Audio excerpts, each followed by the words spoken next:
அவங்கள சொல்லி கொடுத்தோம் இல்லை, இங்கே எல்லாமே என் தப்பு தான். ஏன்னா அவங்களுக்கு என்ன பிடிக்கலனாலும் என்கிட்ட பேசுங்க பேசுங்க அப்படின்னு சொல்லிட்டு அவங்க பின்னாடியே அலைஞ்சிட்டு இருந்தால, அது என் தப்பு தான். அதுவும் இல்லாமல் அவங்களுக்கு விருப்பமே இல்லைனாலும் அவ்வளோ பாசத்தையும் அவங்க மேலே திணிச்சேன்ல, அதுவும் என் தப்பு தான்.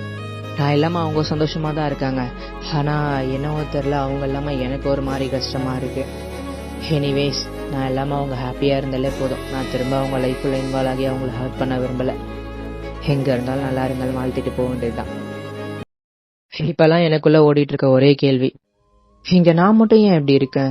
ஒழுங்கா சாப்பிடாம, ஒழுங்கா தூங்காம, யாருக்கிட்டையும் க்ளோஸா அட்டாச் ஆகாம, எதுவுமே உருப்படியா பண்ணாம, அப்படியே ஒரு மாதிரி எதையோ நினைச்சு ஃபீல் பண்ணிட்டு உட்காந்துட்டு இருக்கேன். இங்க வயசு மட்டும்தான் மாறிட்டு போகுது, எனக்கான மைண்ட் செட் சுத்தமா மாற மாட்டுது. இங்க நான் ஏன் ஃபீல் பண்றேன், எதுக்கு ஃபீல் பண்றேன்னு எனக்கே தெரிய மாட்டுது.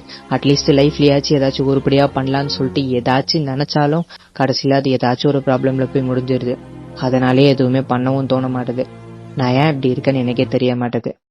இப்பெல்லாம் என்னன்னு தெரியல, எனக்கு நானே பேசிக்கிறேன். அது கொஞ்சம் கேட்க லூசுத்தனமா தான் இருக்கும், ஆனால் அதான் உண்மை. நான் ஏன் இப்படி இருக்கேன்லாம் எனக்கு தெரியல. இப்பெல்லாம் எனக்கு நான் ஆறுதலா இருக்கேன். ஒரு டைமும் நான் தப்பு பண்றப்ப நீ ஏன் தப்பு பண்றேன்னு எனக்கு நானே கேட்டுக்கிறேன். ஒரு டைமும் நான் உடஞ்சு உட்காடுறப்ப ஏன்டா இப்படி இருக்கு, அதெல்லாம் ஒன்றும் இல்லை சரியாகிடும் எனக்கு நானே செல்ஃப் ஃபீலிங் ஆகிக்கிறேன். இப்படிதான் இப்பெல்லாம் என் லைஃப் போயிட்டு இருக்கு. உனக்குள்ள எப்பயுமே ஒருத்தர் இருக்கான் அப்படின்னு நிறைய பேர் சொல்லி கேள்விப்பட்டிருக்கேன், ஆனா அது இப்போதான் தெரியுது. இதை நான் தனியா இருக்கும்போது தான் தெரிஞ்சுக்கிட்டேன், எனக்குள்ள இன்னொருத்தர் இருக்கான் அப்படின்ட்டு. ஓகே, பார்த்துக்கலாம், எல்லாமே சீக்கிரம் சரியாயிடும். இங்க இருக்க முக்கால்வாசி பசங்களுக்கு இருக்க பெரிய பிரச்சனையே அழுக வராது தான்.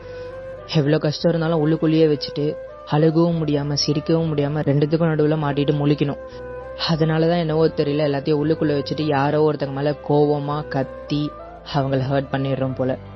பட் அது அவங்களுக்கு புரியுதா இல்லையான்னு தெரியல. ஆனா பசங்க சைட்ல அவங்க ஃபீலிங்ஸை வெளிப்படுத்தணும் அப்படின்னு தான் பாக்குறாங்க. ஆனா அது கடைசியில தப்பா தான் முடியுது. என்ன பண்றது? லைஃப்ல ஒரு விஷயத்த மட்டும் நான் நல்லாவே கத்துக்கிட்டேன், எப்பயுமே யாரையுமே எதிர்பார்த்து நிக்கவே கூடாது.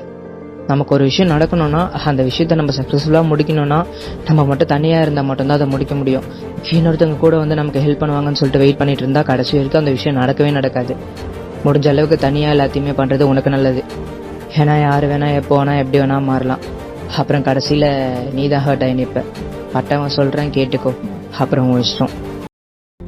ஆல்ரெடி இங்க லைஃப் எப்படி வாழ போறோம்னு தெரியாம உட்காந்துட்டு இருக்கேன். ஆனா அதுக்குள்ள இப்பவே அவ்வளவு பிரச்சனை வந்து சேருது. எப்படின்னா, ஒரு பாக்ஸ்குள்ள போட்டு 4 பக்கமும் சேர்ந்து ஒரே முட்டை அடைச்சா எப்படி இருக்கும் அந்த ஃபீல் தான் இருக்கு. ஃபேமிலி சைட்ல இருந்து ப்ராப்ளம், ஃப்ரெண்ட்ஷிப் சைட்ல இருந்து ப்ராப்ளம், மணி சைட்ல இருந்து ப்ராப்ளம், எல்லா சைட்ல இருந்து ப்ராப்ளம் ஒரே டைம்ல வந்தா எப்படி இருக்கும்? அது எவ்வளவு கஷ்டம் தெரியுமா? இவ்வளோத்தையும் ஒரு பையன் சாக்ரிஃபைஸ் பண்ணிட்டு அக்செப்ட் பண்ணிட்டு தான் அவன் லைஃபை டெய்லி வாழ்ந்துட்டு இருக்கான். ஆனா அப்படிப்பட்ட ஒருத்தனை யாருமே புரிஞ்சுக்கலனா எப்படி? அதெல்லாம் அவ்வளோ கஷ்டம்.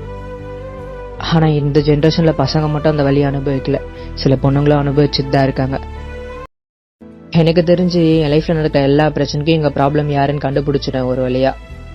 அது வேற யாரும் இல்லை, நான் தான். இங்க நான் தான் பிரச்சனை. நான் தான் எல்லாரையும் ஹர்ட் பண்ணிடுறேன், காயப்படுத்துறேன், என்னால ஒண்ணுமே முடியல அப்படின்னு சொல்லிட்டு உட்காந்துட்டு இருக்கேன். ஒரு டைமும் மோட்டிவேட் ஆகிட்டு மேலே வரும்போது ஏதாச்சும் ஒரு பிரச்சனை வந்து என்னை திரும்ப டவுன் பண்ணி விட்டுறது. இன்னும் சிம்பிளா சொல்லணும்னா என் கஷ்டத்தை எங்க காது கொடுத்து கேட்க யாருக்குமே டைம் இல்லை. அதுவும் இல்லாம வாண்டடா போய் என் ஃபீலிங்ஸை ஷேர் பண்ற அளவுக்கு என் கூட யாரும் இல்லை. அதான் உண்மை. ஒருத்தனுக்கு லைஃப்ல ப்ராப்ளம் இருந்தா பரவாயில்ல, இங்க லைஃபே ப்ராப்ளமா இருந்தா என்ன பண்றது? இப்பதான் ஒரு ப்ராப்ளம் இருக்குன்னு சொல்றதுக்கு முட்டி மூடி ஒரு சொல்யூஷன் தேடி எப்படியோ அதை சால்வ் பண்ணா அந்த ப்ராப்ளம் முடிஞ்சிச்சுன்ற நிம்மதி அடையதுக்குள்ள அதுக்குள்ள இன்னொரு ப்ராப்ளம் வந்துருச்சு. இப்படி ஒரு ப்ராப்ளமும் அடுத்தடுத்து வந்தா நாங்களாம் லைஃப்ல எப்படி முன்னேற முடியும்? இதை யாருக்கிட்ட போய் சொல்லி புலம்புறதுன்னு தெரிய மாட்டேது. Bye, tata by.